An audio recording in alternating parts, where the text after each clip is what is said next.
In this video, I talk with Amy Schmittauer about how to grow your brand with YouTube, how to overcome the fear of putting yourself out there on camera, and the number one biggest mistake that she sees most people making with video. Coming up.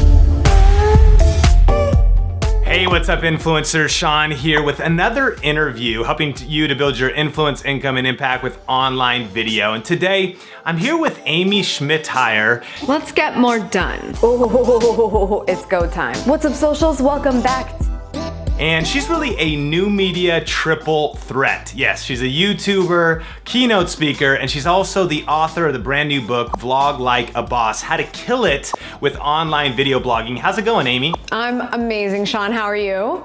I'm doing phenomenal. So pumped to finally have you here on Video Influencers. I'm so glad to finally be here. Yeah, just to be connecting. I've loved and respected your work for so long. Thank you. And I'm so pumped about this interview plus this new book. But just for context for the influencers watching, what's kind of your story and progression into how you ended up publishing a book all about vlogging like a boss? I know, isn't it so weird? The girl that makes video wrote a book about how to make video. It's not quite the most natural thing, but it's happened. It's been this sort of trajectory. I've been on YouTube since 2007. I started making video simply because I came up with the idea and it went over really well.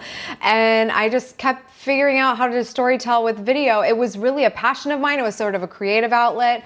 And then that grew into a business. Social media marketing became sort of a focal point in 2010 and 2011. I grew my business from that thing that businesses wanted to do. And I used video to communicate to them on how to do it.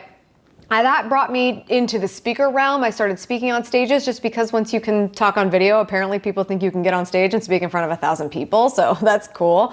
But walking on stage and being able to deliver that message to people that were excited about video, they would ask me for a book because they wanted something they could walk away with and start practicing right away. And I didn't have it for them. I just said, go watch free videos on YouTube. And they were like, but we want a book. So who am I to decide the medium? I think if people want to learn through reading, I've always been a reader. And so that is really why I wrote it. It's not just because I've always wanted to write a book, but because people wanted to read it. So that's why it's here, Vlog Like a Boss. I love it. That's awesome. And if we're gonna dive right into the content, one of the things that's so cool about you is that you've been in two different worlds. You've been in the YouTuber world and also in the business world. Yes. And on our channel, we're so passionate about that too. That's why we want to interview entrepreneurs using video or YouTubers using video. And what are the lessons we can learn from both sides?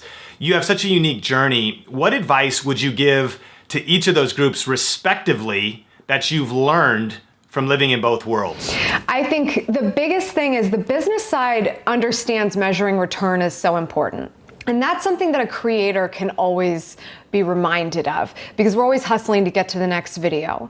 But what the business community can learn from the creator side and the YouTuber side is that it's the audience that truly matters, no matter how few of them there are, and that you need to show up and be consistent and be relatable. You don't have to have this version of prestige that you've decided is what your brand is in order to connect with people with video. You actually need to be very relatable to them. So I think that's what YouTubers do really, really well that businesses could take advantage of. So the two of them need to teach each other a few things, right? Business can teach creator how to make the most of the resources that they're building for themselves, their network, their community, but the creators can teach businesses how to be a little cooler, a little bit more relaxed, more relatable, and actually present something that's valuable to their community other than just pushing product.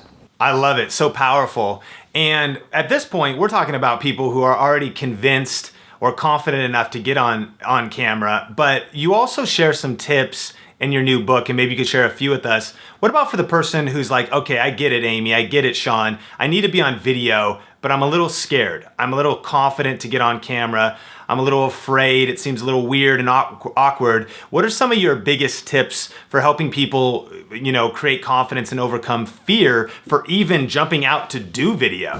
Yeah, I think the biggest thing is it's okay to have fears. We've all had fears of video. I definitely did. I get the assumption all the time that I'm a ham. I was born for the camera, all these sort of things that make it easy to assume that that's why I'm on video. But I promise you, my mom can't find any photos of me as a kid. I throw them out and I just I can't stand seeing them because I know I didn't feel natural in that way.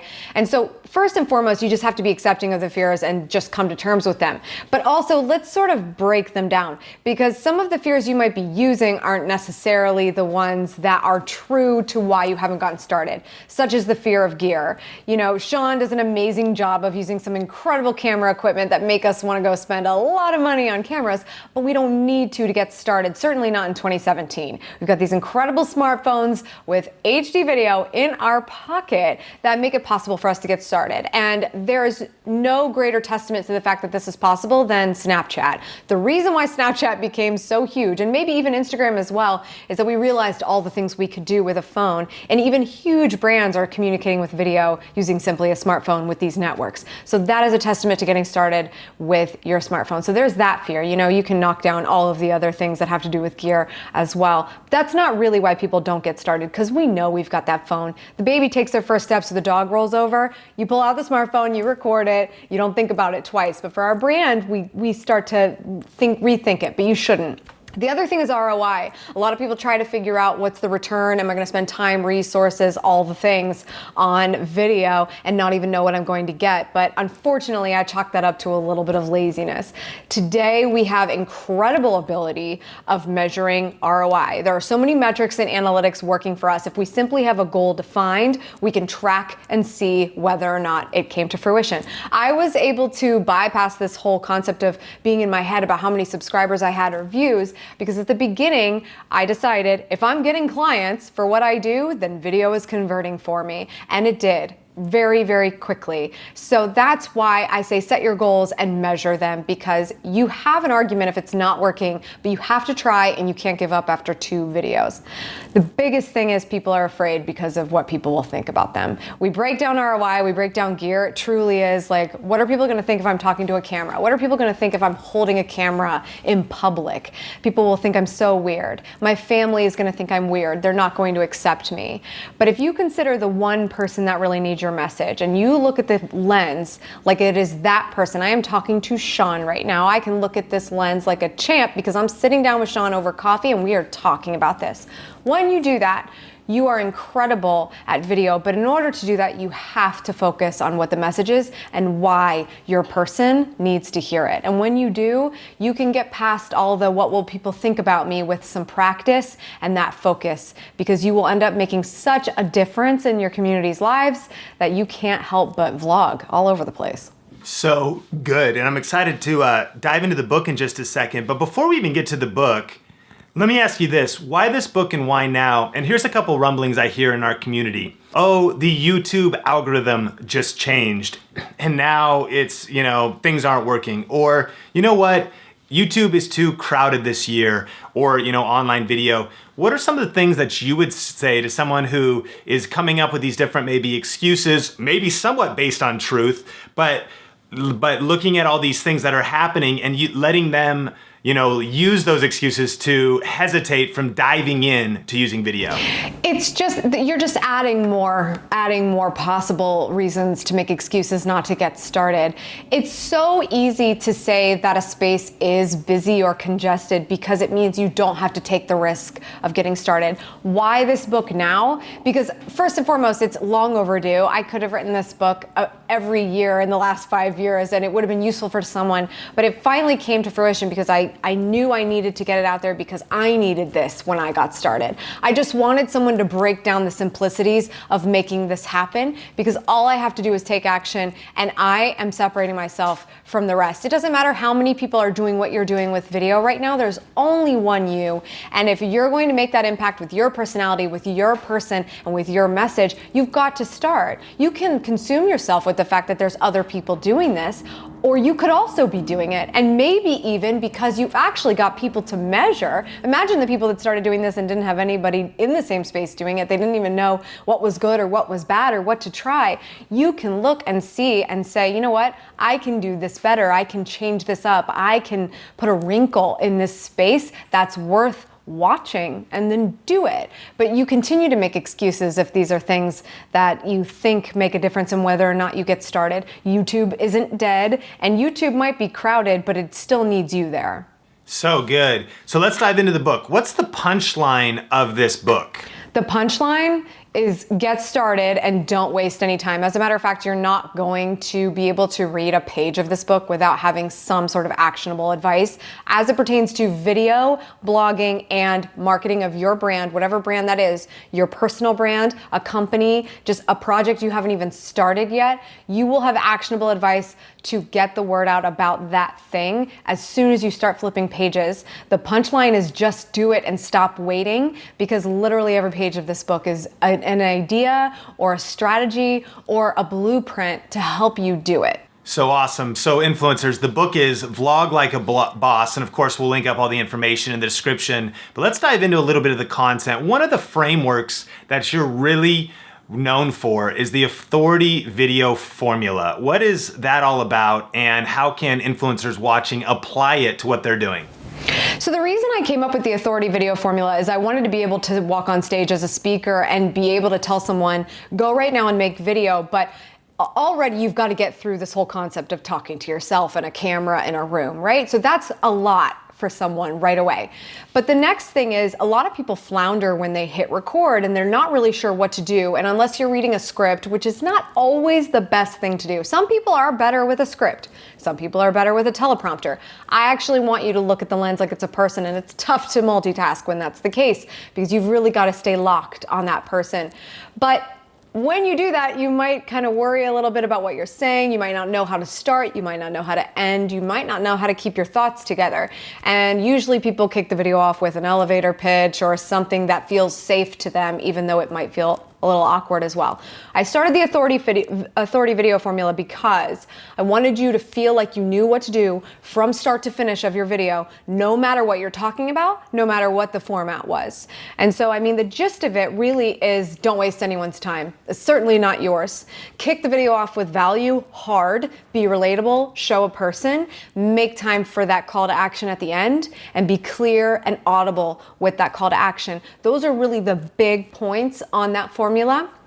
But there's also advice in terms of what we should be seeing and what we should be hearing at any point, no matter how long that video is, for you to be authoritative in your thought leadership and what you're delivering in that message. That's so good. And of course, we'll also link up to Amy's channel so you can see the authority video formula in action in her videos. But give us some tips specifically to what the triggers are that you're including to build authority. Like, what are some of the things that you think people need to include that they're sharing their credibility, they're building authority without maybe being over the top self-promotional, and if that makes sense? Sure. I think probably the biggest thing here that is an obstacle for people is just the concern of sharing too much information. I think we always feel like we have to hold something, if not many things, close to the vest, like our secret Coca-Cola formula or something. And that's not true anymore. I mean, if you can think it, you can Google it and you can find it. It's very difficult these days to not be able to find what you're looking for and get that information. So I think the biggest thing is someone saying, I am so secure in my authority and my expertise that if someone needs me, I'm not going to keep anything from them that would keep them from finding that out. And so being really just clear with yourself that you're going to put this information out there because it's going to make you discoverable, rather than helping your competitors or whatever other excuse there might be out there to keep information to yourself. Get the information out there, but most importantly, be focused and think like your audience. And when you think like your audience, we start thinking like, well, what are they Googling? Like, how do they think about this? Do they know our buzzwords, or are they using something else? Or are they thinking of this another way? That's how you should be delivering your information. Focused, one thing. And the authority video formula actually does put a timestamp on this whole thing, because I believe when you're just starting to grow, it's a little bit harder to have longer form content because people may not know, like, and trust you quite yet, and you want to be discoverable and bingeable. That's why I was able to stand out in a pretty busy social media marketing space in 2011. You could find my channel, watch a video, and get such quick information so fast and just ready to move on to the next thing or take action. But you would watch another video and you'd sit there for probably 8 videos before you were like, oh, I better go do some of this stuff. So staying between 2 and 5 minutes, but even more importantly, just respecting what's happening in search and referral viral content? How long are other people talking about this stuff? How do you stand out? By delivering it the fastest and staying very focused on that message. When you start to watch how people use search and what the competition looks like out there, you can fit into that model very quickly, and it's going to cause you to sit down here with intention and make something that's worth watching, that's going to build your authority. So I really think people don't take the context of the environment and think about it as deeply as they should before they jump into a video. You should be really intentional about what that video is about, most importantly because you already know they want it and how they want it. Now you've had the unique experience and privilege that's giving you insights that we could all benefit from, of coaching one-on-one people, looking into brands, looking into businesses. And so you've had a chance to get your eyes on a lot of different YouTube channels, whether in the entrepreneur space or in the YouTuber space. Let's talk about some of the biggest mistakes. Like if there's a handful of things that would almost be like the lowest hanging fruit for influencers watching to correct, because they are some of the most common, biggest mistakes that you see people making as it pertains to video, what would you say some of the top ones are that you see? I think the biggest mistake, in my opinion, that's made is putting too much of an investment in branding and relying on it too much in a video to make it a good enough video. So I'll give you an example. Back in the 90s, we used to watch TV shows and they would have these really long, fun theme songs that we would watch, and it sort of got us excited about the show. But as we've moved on later in time, we don't have time for that stuff anymore. As a matter of fact, if you watch TV, we often don't have very long theme songs unless it's Netflix. For some reason, they're still milking that.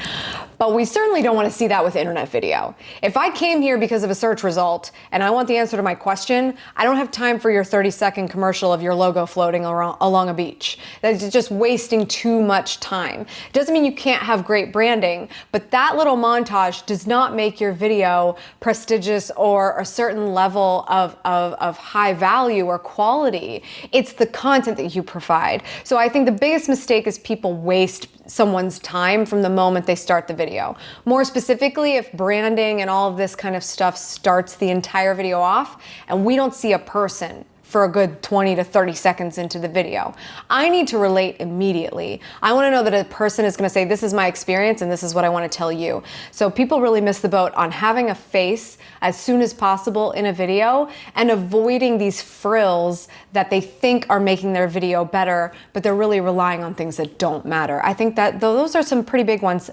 But another really big one, in my opinion, is not focusing on a well-delivered call to action. You can just say at the end, subscribe, like, comment, do all the things, join my email list, follow me on Twitter and Snapchat and everything, and thank you so much, bye. But that's a very unintentional CTA. It may or may not be valuable in terms of what the next relevant step is to what you just delivered. And you're also giving them such a menu of items to do that they'll probably do none of the above.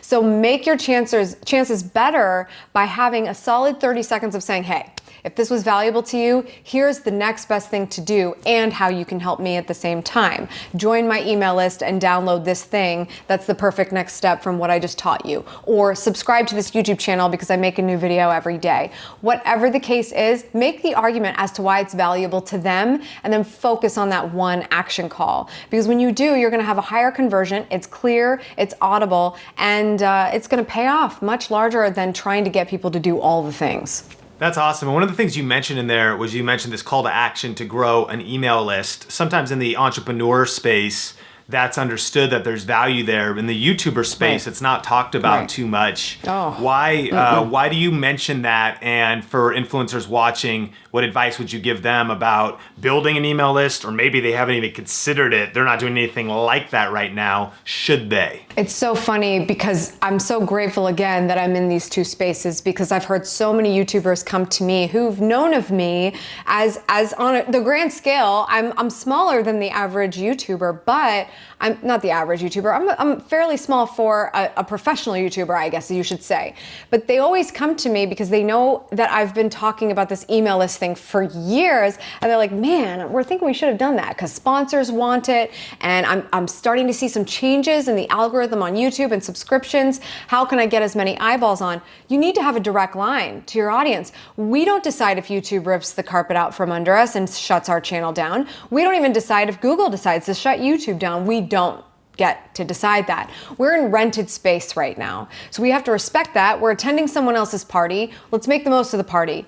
Invite people back to yours, whether it's your website and or your email list, but ideally the email list is a feature here, a big one, because when you get people there, you have their contact information. They have said to you, I trust you, and I want you to tell me when you have a new video or when you have something else cool going on, like t-shirts or whatever that is.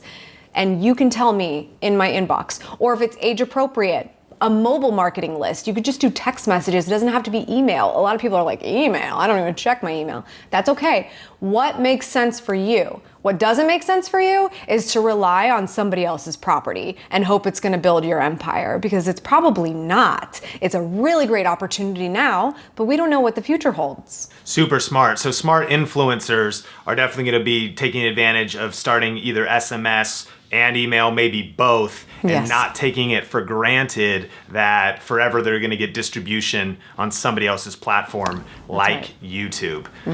Power tip, we're going to get into more questions and content from Amy, but we're going to shift right now to the lightning round. Are you ready for the lightning round? I think so. Let's do it.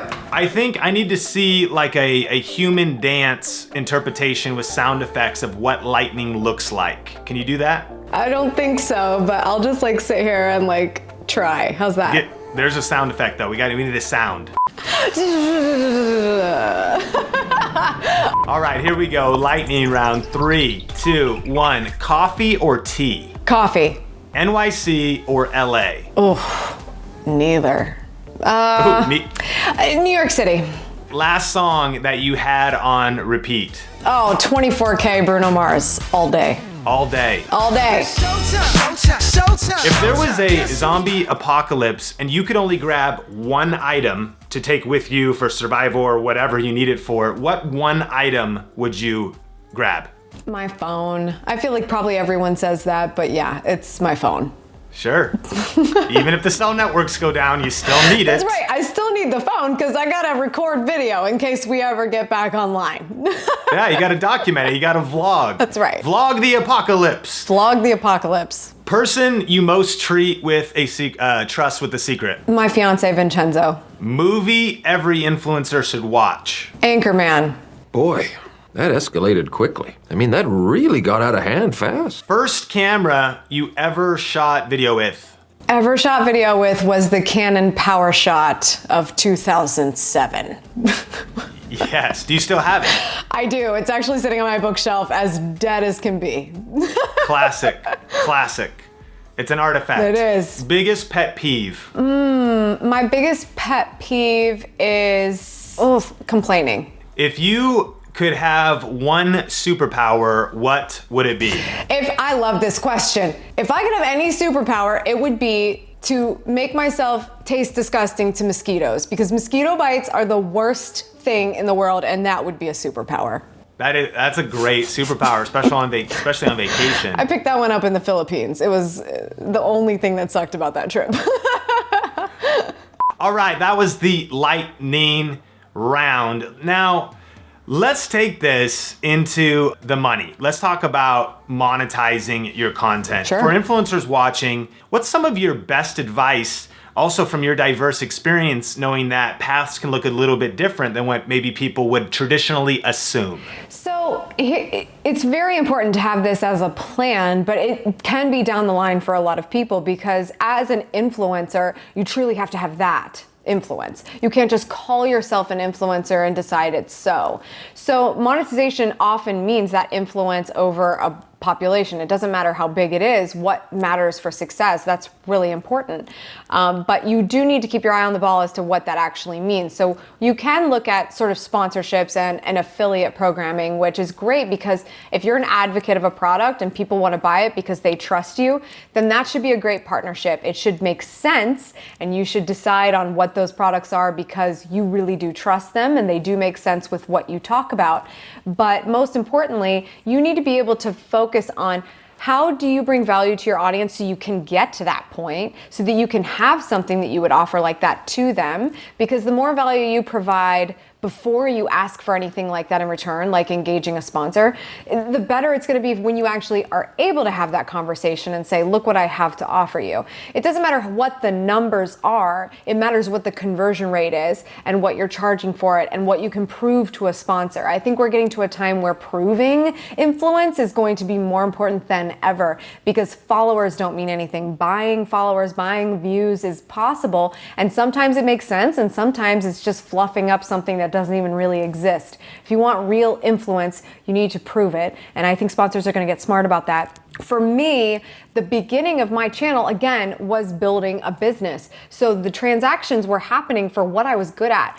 A lot of influencers forget you can't just start a show and then just begin to monetize because you don't quite have anything to offer yet. But what do you have that's worth money? What do people want to pay for? How can you leverage this medium to get awareness around that thing that is worth paying for? And that's what I was doing. I was building my consultancy, and I was building online products, and I was just building all of those opportunities that were going to help me monetize what I was doing and be able to be passionate about what I was doing. So that's what I would suggest you focus on. You also have to keep in mind who your audience is. My audience is also a very small business. A lot of them can't even afford to hire me. So that caused me to get into product creation and say, okay, I'm gonna write a $30 book. I'm going to create a $30 mini course. I'm gonna create a $100 bigger course. Or maybe we get to a point where we're in college and it's a $1,000 course.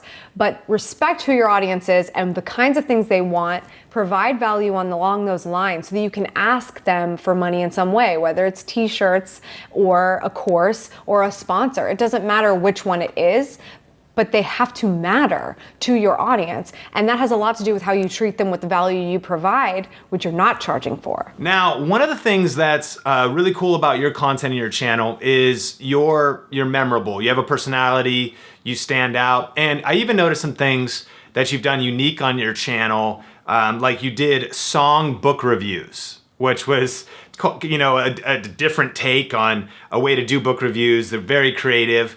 And so, two questions. The first being, what's your advice for standing out and figuring out your difference? I heard a quote from a book that said, different is better than better in today's world. And we know the power of having a niche or a niche. You know, if you try to reach everybody, you really end up reaching nobody. So you have this standout brand and people know you as different. Have you intentionally cultivated that? And what's your advice about trying to not just be vanilla and blending in with what everybody's doing, but really finding and cultivating your difference? I think it all has to go back to the original promise that you made. You can get a great idea for a viral video if you really think that's going to be sort of your key to stardom. But the reality is it going to ring true for what you said you were going to show up and do from the beginning? So for me, it was simply me going very hard on making good on that promise. So the musical book review idea really came from more passion of that and trying to come up with a new way to stand out, but still made good on the promise. So my promise is, at the beginning when I started, these businesses didn't want to hear about social media marketing. They were depressed to hear they needed a Facebook page. Why do we need to do this? Why should we make the time for it? And I know they were Googling for things, but they weren't pumped about it. I wanted them to Google, search YouTube, try to find tips, but I wanted them to learn them from me. And in order to make sure they were going to get interested in the concept and stay tuned to me and me be their thought leader, they needed to have a good time at the same time. So I wanted to teach you something in every single video, but you're gonna have a good time. So the musical book review was just an extension of that. I knew I wanted to stand out. I wanted to make something cool for Gary because he has always inspired me and mentored me even from a distance. And I thought, how can I stand out when there's probably 1 million people reviewing this book right now? This is when Jab, Jab, Jab, Right Hook came out. And that's just a time, it happened to be the holidays, so it was quite a festive time. I was singing songs all the time, and I just came up with the idea of my own lyrics to a song. And then I sat in the chair and I danced around on camera, and it became a musical book review for YouTube. And because of that, I think, again, you know, I go back to this moment of making a video for one person that helps the many, but the one person feels so special that they share it, and Gary shared it, and it really helped introduce me to a lot of people. But I still was true to my community. I still showed up to teach them something new. You need to buy this book, and you're gonna have fun hearing from me why you need this book. And it was a relevant book to them and everything we talk about. that's the thing that sticks. When you make something that is so good that you didn't even have to make it, your company didn't have to make it, you didn't even have to be a part of it, that it's something you would share. If you saw this, you would share it with your community. That's how you know you're onto something. That's how you know you're different. That's how you know that you're gonna stand out, that you went so hard on your promise that you created something that anybody would want to share. And I think that's what standing out really means. I love that. And influencers, such a good tip to try to find ways to maybe do what you're doing. I think, Amy, to model that if you want to educate your audience, to also bring some entertainment and bring in your own personality and flair. You've never held that back, and clearly it's worked. And I think we can all learn from that. Well, Amy, tell us about everything that you have going on. Obviously, this book is out. Everybody watching should definitely pick it up. They're going to get so much content and value. And I want to really just also affirm you before you tell us that stuff, because there's a lot of people in the industry, just online in general, that teach stuff, that, proclaim to be experts, but they haven't really lived it and spent time in the trenches and done the work and built the credibility and built the respect and proven themselves. You certainly have done that time and time over. I really want to acknowledge you as such a respectable person, of course, in our industry that adds so much value and is so generous. And so thank you for that. But tell us about this project, how people can get involved. Of course, we'll link everything up in the description. Well, I think if anything we've talked about thus far has been interesting to you, or if you've been following Sean, then you might want to pick up this book. It was just that what you said means a lot to me, Sean, because I really have just done the only thing that I know how to do, and that's continue to educate myself so that I can educate others. I'm the daughter of a teacher, and I think it's just in my blood, and so that's really where this book is coming from. It's just from that place that I wanted to offer another way of teaching it. If you go to vloglikeaboss.com, you can pick up a copy, but even more importantly, because I can't just write a book, I had to do more, that authority video formula, there is a free bonus. If you get one copy on Amazon, you can submit and get that free bonus, which is essentially a mini course on that authority video formula, so we can dive a little deeper, because it's good in writing, but I'm meant for video, so I wanted to talk about it on video. But it's all at vloglikeaboss.com. Thank you, Sean. Absolutely. So that's awesome. So get the book. Then if they send the receipt, they can get that course, go deep in that authority video formula. Love that. So we'll link up all those details. Amy, can you give us one final word of just encouragement and even tactics just for influencers watching to crush it this year with video? I think I will just go back to my favorite quote, and that is, do what you can with what you have where you are. Theodore Roosevelt, I don't know if you know, he's one of the best video bloggers of all time. I think he was also president or something. But the key thing here is, it doesn't matter what your camera is, it doesn't matter if someone's going to judge you, it doesn't matter what your circumstances are. If you have a message that you've been thinking the world needs to know, pick up the camera that you have and share it, and just experiment. Just let people know who you are and how good you are at what you do, and do it with what you have. Amazing, amazing. Amy, thank you so much for taking the time today. Appreciate you so much, and excited about everything that you're doing to serve people and help them get results in their businesses and brands. Thank you, Sean. It was an honor to be here. I appreciate you having me. I'm not good at sound effects. That's why I have a video editor. That was awesome. Boom! Bam! What do you know about that? What you know about that?